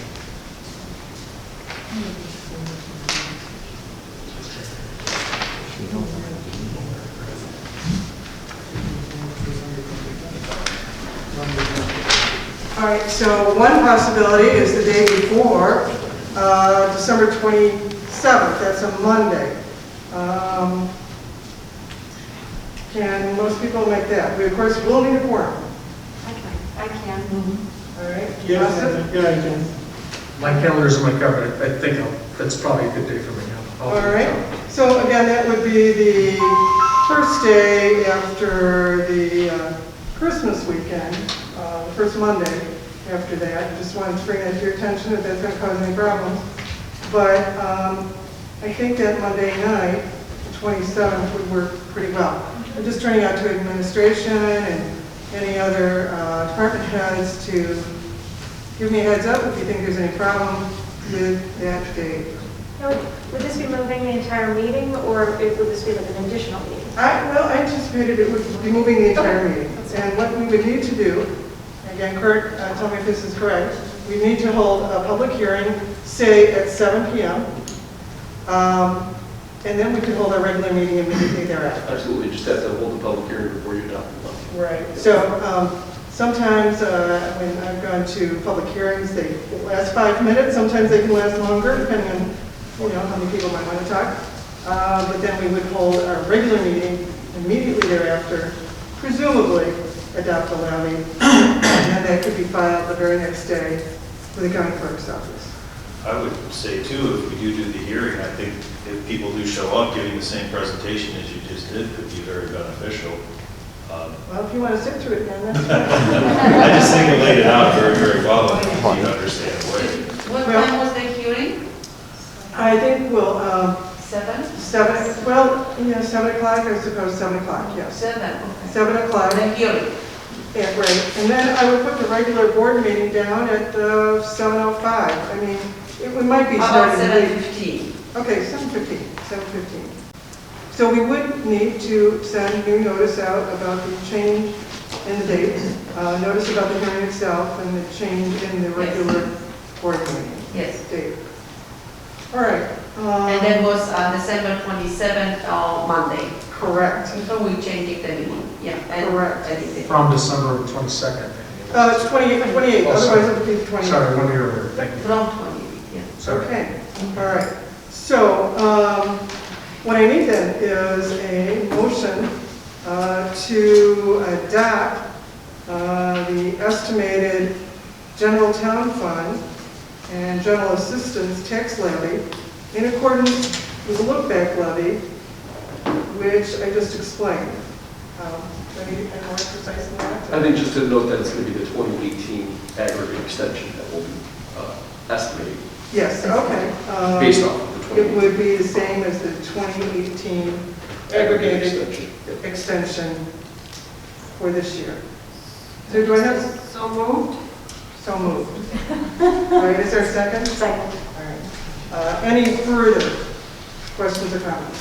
Just, I think we should be prepared at the meeting to confront whatever public participation objections are to the tax issue. Well, it's going to raise our taxes. I think that's one of the things we talked Yeah, about. and, So well, that's fine. We will do that. apparently that was what motivated the decrease anyway, right? People. Well, no. Who knows why? I'm not We going should have to be ready to address that. I'm not going to speculate on that right Okay, now. no problem. All right, okay, we have a motion on the floor. Would you please do a roll call first? Supervisor Diamond. Yes? Trustee Jones. Yes. Trustee Horvath. Yes. Trustee Maher. Yes. Trustee Malik. Yes. Okay, fine, we have a new estimated levy. And then we can go on to our next item, which is a discussion and vote on the road and bridge tax levy ordinance. And as Ed explained last time, he's not looking to raise it. He's going to keep it the same as it has been for years, pretty much. Anything else you wanted to say about that, Ed? No, I just basically, I want to keep it flat, even despite the current hardships by many of our residents and our overwhelming resident support to use some of our reserve monies. So, with both of that being said, I would like to keep it flat, so. Okay, all right, thank you. So do I have a motion to, let's see, we actually did the estimate last time, didn't we? So- That's a regular one. What's that? That's the one, that's the tax levy. Right, so this is the actual. Actual levy, one, so- right? Because we are not varying from that estimate that you gave last time. Okay, The ordinance. all right. Do I have a motion to adopt Yeah. the road and bridge tax levy ordinance? I'll make a motion to vote on adopting the road and bridge tax levy ordinance 2021-RB-2. Second? Thank you. Any questions on that? All right. And that sum is $5 million, that's the document we're looking at, $5 million, $5,046,000. I'm looking at the right document. I don't think that's right. No, that's not on the GA. Yeah. Thank you. 1.239, 157. Okay, thank you. Let's get that number. Does that sound right, Ed? Yes.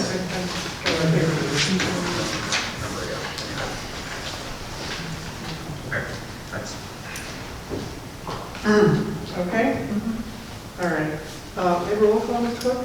Supervisor Diamond. Yes. Trustee Jones. Yes. Trustee Horvath. Yes. Trustee Maher. Yes. Trustee Malik. Okay, so we have a couple of new business items. And again, I'm going to turn to Ed.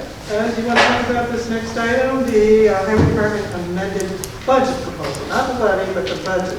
I do, yeah. Well, I wanted to thank you for partly doing my job up there and explaining the levies. You did a great job. So, but yes, I wanted to bring forward to you an amended budget. How I determined, my administrator and I determined these numbers is we took the actual money spent from March 2021 through September 2021, and then we averaged the last few months of the year, of our fiscal year, and we came to a determination that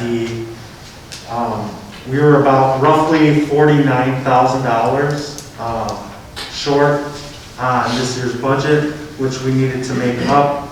And that was based on, like I said, the last few months of last year's budget. So if we keep everything the same and we go from now through March, we would be short roughly about $49,000. And that's due to a number of different things. That's due to, like I said, inflation costs and engineering services increased, and some items that were not budgeted for. The big adjustment that was made was an increase to the road maintenance fund of $100,000, and that's to cover the removal and replacement of Greenwood Circle in unincorporated Des Plaines. That was supposed to be done this past year, but it was not budgeted for correctly. So what I would like to do is use some of the reserve monies of $100,000, move it into this budget, and then this way we can get the bid process started early, and we can get the bid out hopefully in March. This way we're ahead of the contractors, we're getting a better price, and then we're able to start on the construction earlier in the year, as opposed to starting at the end of the summer like last year, or like this year. So, like I said, that will enable us to lock in a better price for the job before construction ramps up. And the numbers before you is the first draft. Once we have the final numbers for October and November to factor in, a more accurate final budget will be presented in December. Basically, the goal is to adequately cover the expenses of this fiscal year and then look into efficiency improvements for the next fiscal year. So I also have pictures of Greenwood Circle. We've had a number of resident complaints on this street. So I'm going to pass around those pictures so that the board can take a look and see the surface conditions of the road and the need to improve it. So that's all for me. Okay, so Ed, you passed it out an amended form, right?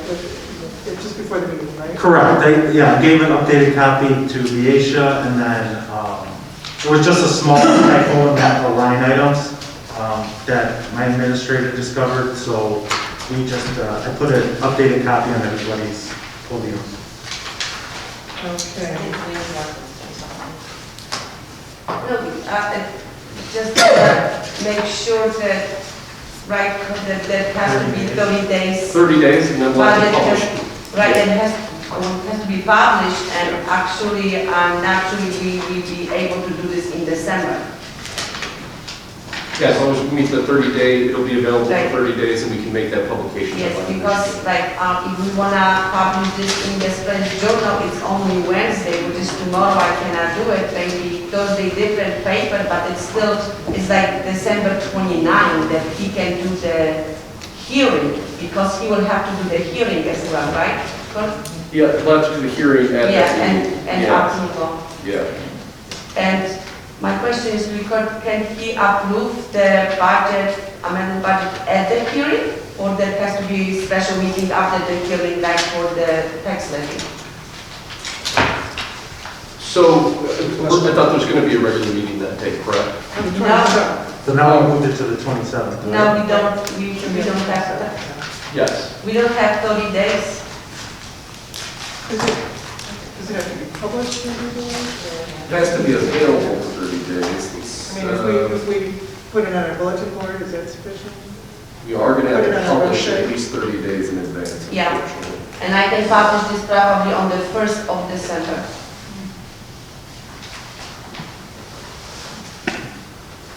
I'm not sure if I can publish this Thursday. if the paper will take it. Usually they need 2 days before. Does it have to be a specific paper, or can it be any? This one is published within the township. Okay. Right, but what kind of paper? Yeah. I think- Possibly the Herald, We but, publish in the Herald. But that's Thursday. yeah, I really don't know. it's tricky too with the holiday week, sometimes getting stuff in. Exactly. Right. And- Well, if we have to have a hearing, in January, then we have to have a hearing too. So then we can do your hearing in the first week in January as a special, right? Or could We do could call it it special just meeting. before Special the, meeting for this? January meeting? We do a public hearing just before the January meeting? Because Eddie, Yeah, I even, mean, if we have to do it, we have to do it, yeah. even, Eddie, if you wanna do it on the 30th of December, because if we publish on the 1st, you can do it on the 30th of December, right? But we work like half a day that day, so I don't know if you can have.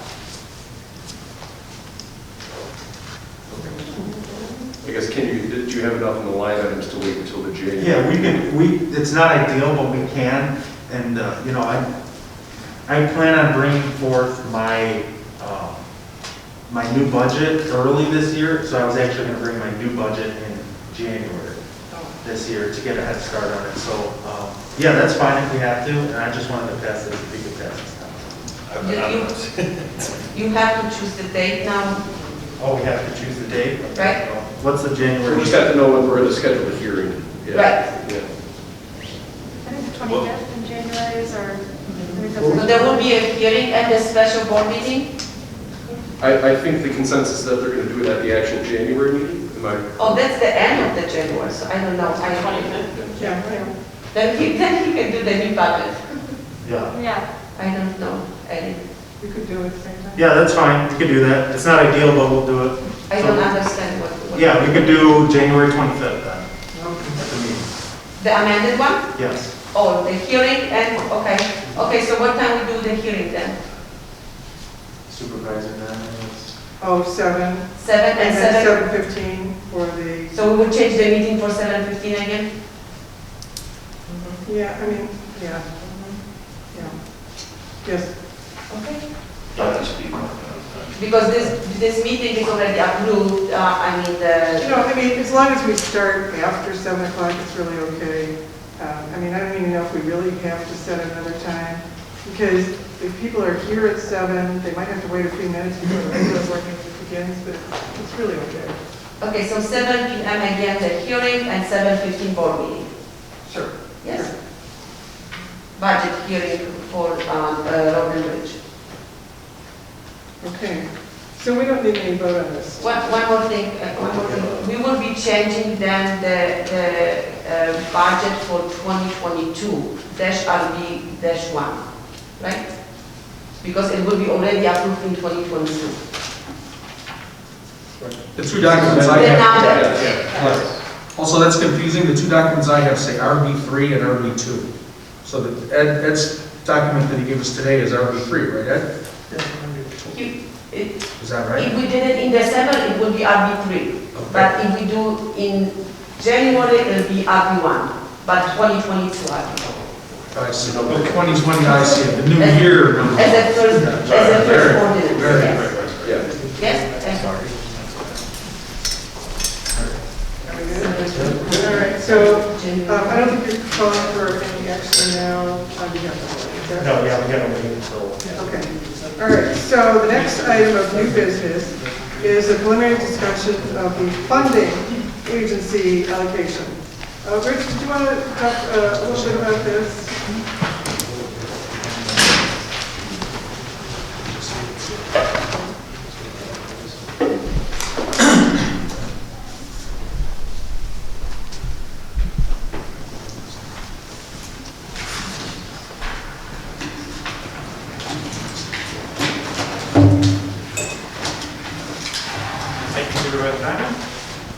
In your board documents, you received the sheet that looks like this, and this contains the recommended amounts from 5 of us as staff members who participated in the funding hearings, along with an average of the employee numbers for each of the agencies. Sometime between now and December 10th, you should choose an amount that you're comfortable with for each of the agencies that are there. I can pass this down. I already gave one to Trustee Maher because you requested a hard copy, but this will give you an idea. Thank you, by the way, I have now the receipts. It's in my hand. Oh, yes, but Thank you. this, if you just take the one that has your name on it. Okay. Just pass it down. Not down, okay. We'll send you an Excel spreadsheet if you'd like to use that to make it easier to fill in the numbers and do all the calculations for you. If you prefer to turn it in hard copy, that's totally fine as well. But that's basically what we'll be looking for from the board, is just to fill in your personal recommendations for each of the agencies that have applied for funding for this year. Okay. All right. So you'll be sending us this Excel sheet, Yes. and we fill it in and email it back to you, is that right? Correct. Or if we want to just handwrite it in, we can scan it and email it, or mail it, or somehow get it back to you by December 10th. Whatever works, we'll take it in any format. All right. That would be due by December 10th. All right, and then you will, I presume, add all those numbers to this chart that we already have here, the legal size chart. And then remind us, please, what happens after that? What's our next step that we need to find in this whole process? Sure. And what was the date? So after that, once we have the average of the board as well as employees that have already given their numbers, will meet on December 17th at 9:30 to look at the average and come up with a consensus recommendation for the board to vote on during the December board meeting. So we'll largely base that on the average of everybody that's participating, so we'll know the board's wishes at that point, and see how that works with the average altogether. And then we'll largely aim to kind of round up or round down, kind of based on personal recommendations and experience with the various social service agencies. So we get a nice round number. It's a lot easier for doing the math and splitting it up into different payments throughout the year.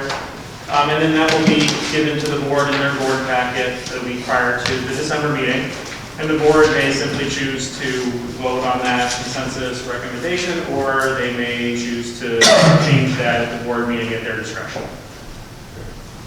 Okay, all right. Thank you very much. We'll be looking forward to those spreadsheets. So, trustees, look for that email in your email. I'll try and send a text to everyone. Will come, when do you think that'll come out? Rich, when do you think you'll send that Excel sheet? When should we look for it? We can send it out tomorrow if you want.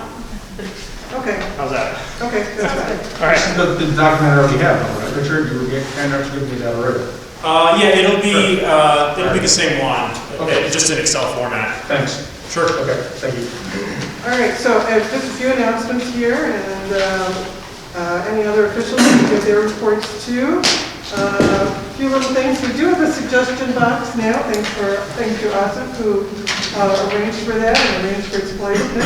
So that suggestion box is out in the hallway there, and that can be used by anyone, patrons coming in and out, our employees, anyone can use that suggestion box. So you'll see it out there. It's locked, and I have a key, and I'll try and remember to look at it about once a week or so. So we'll check on that to see if we have any suggestions. And it could be compliments, complaints, suggestions, whatever.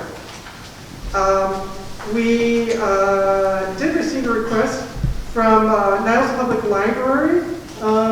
Some of you may remember that they participated in our Indian and Pakistani events last summer. And so Bernadette of the Digital Services in Niles Maine District Library, they're having a Pakistani display within the library. And Asif, I told her to contact you because I think you'll be able to put her in touch with some of the people she'll want to talk about. So I just think that's one more, nice thing that came out of that Pakistani and Indian events, is that we've made some contacts in the community that I hope to, encourage and thrive over the years. Importantly, National Night Out. In the past, we had posters made up. I have all these posters in my office. If anybody wants any posters for their office, you're welcome to them. So if you want to decorate your office with them, that's fine. Another event that's coming up is, we don't have an exact date, but we think in early December, we're going to be able to offer a vaccination event for children. So you may remember, a few weeks ago, we had an event whereby people could get their boosters. So that was mostly seniors coming in for that event. So we expect to allow children, ages 5 to 11, to come in and get their vaccination, and possibly a little treat with it too from Maine Township. So I'm looking forward to that. It'd be nice to see some kids come through. And then we are planning a holiday party too for our staff. So we have a few dates that have been suggested, and I want to throw these dates out to trustees. And I guess if you can't make it, if you're not available, or you're working during the day, whatever, that's fine. But if you do want to attend, let me know which of these dates you can make. One is Monday, December 13th. One is Tuesday, December 14th. One is Tuesday, December 21st. And Wednesday, December 22nd. What we're envisioning is a lunch in the room downstairs. So that would be midday here at the township offices. So do I see any preferences from any of the trustees? If you do want to make it, are there any dates that cannot make it? I cannot do the 21st, but any other day for me is fine. Okay, but you would come on the other day? Sure. Any other? I can make any of them. What, Adam, do you have some problems with those, or no? No. They were 13, 14, 21, or 22, right? Right. No 13. No 13?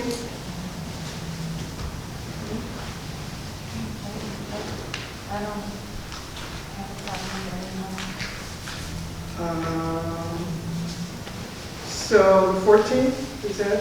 I think earlier is better, as we Yeah. get closer to Christmas, it gets so crazy. I agree. Okay, so the 14th, I think, looks pretty good in terms of our holiday party. I will be here. I might be on a Zoom call during part of the party, but I will come out for the party too. Let's plan for December 14th. The officers want to put that on the calendar. And I believe the highway department will be inviting us to join us, correct? Will they be coming? They should be here, depending on what happens. They're not out plumbing, right? Right, oh no. Gearing up right now, so. Okay, all right, fine. I think those are all the announcements that I have. I'm going to turn to the other trustees. Any announcements that you have, John? I just wanted to also thank Carol for all her years of service, that she's still here. But I was also going to mention thank you for grooming Nick as well, and mentoring him in case he's a possible replacement in the future, or if he's considered for that. Just wanted to thank her for helping him and working with him so well. That's it. Awesome. I want to thank also, the board members who were on Saturday for the turkey drive, and also special thanks to, the Maine Township staff who was there, like Nick, Mary, Oksana, Monica, Kelly, they volunteered. It was almost 3 hours was there, so I really thanks to them. And then my special thanks to the Women Empowering Nonprofit and Care, so who helped me to successfully do this program. And my second now is, what's our plan for the Christmas? Do we have a decoration for the building or landscaping? We're going to do it outside, very nice landscaping, outside. in terms of decorations, I don't know. Yeah, there's I also can't- decorations. Okay. We do, I don't think we included it. You don't do it? Mike's been working on the inside ones, right? I've got like 2 reindeers to put outside. Real ones? Not real ones though, not real ones. But I've got 2 reindeers to put outside. That's pretty much it. I'll look like what else I have, but it's not really a ton. Lights too. Yeah, We that's- haven't had to complete. There's more ones out there now. And the orange will go when you put different ones there, right? Yeah, I'd have to see what we have up in the attic as far as lighting, what still works and whatnot. The only thing that I can guarantee you that still works is 2 reindeers. The rest of the stuff, I mean, We'll put lights in the trees, out, you know, in the courtyard and. like, I mean, I gotta see what's up there. So, the township closes tomorrow at noon, right? And then we'll be closed on No, Thursday. 1 o'clock. I'm sorry, and then we'll be closed on Thursday and Friday, is that right? Okay. So we also should put a Happy Hanukkah sign out there too, because that's Sunday. So maybe we could add that, or maybe we can take the Thanksgiving one down, it's been a while, so either way. So we'll have that one up for a few days, and then we'll decide if we want to do Merry Christmas or something else after that, so. My thanks for taking care of that. You're welcome. Usually the person who does that. All right, now, do any of you, something else? You know, I forgot Mike and Adam name, so they really work hard for that event. And my last suggestion, you know, for our signboard, can we have the electric? Because everywhere, you know, we are old school, I think sign, you know, everywhere we have electric sign, but I think only in Maine Township we have, you know, the old sign, so it would be. You know, I suppose that's something we could look into. I think they're really expensive. They are expensive. Yeah, but maybe we can have the same structure there and we can change the, you know, the sign, you know, the electric sign, you know. And maybe we can ask for Well, we the could look proposal. into that. I suppose that would come out of the capital fund. I think it could be. They start about 15,000. Christmas dinner? How much? Or if you're talking about like putting an electric sign under the Maine Township where we can change the wording or whatever, is that what you're talking about? I'm talking about electric sign. You know, which one we can, you don't need to go and change over there. You can sit in the office and change whatever we want to change. Yeah, when I was looking into it for my business for like a 4x6 one, it was gonna be about 15,000. What a question from Nader? Later, maybe, Just so you know, a few years ago, I went to Park Ridge and tried to get the electric sign put up. And they want to keep the aesthetics antique. So they said they were going to pass, so Pace would be able to put it up on the bus stops. Have they done it? I'm not sure. I haven't checked it. But you might get a little resistance from Park Ridge. I worked on it years ago with when we had a permit, and they were, quite a few Park Ridge is very strict about their rules for aesthetics and having electric signs, so we actually had to go through a few different things to even have lit like that. So there are a few different, we have to look at all the ordinances in Park Ridge.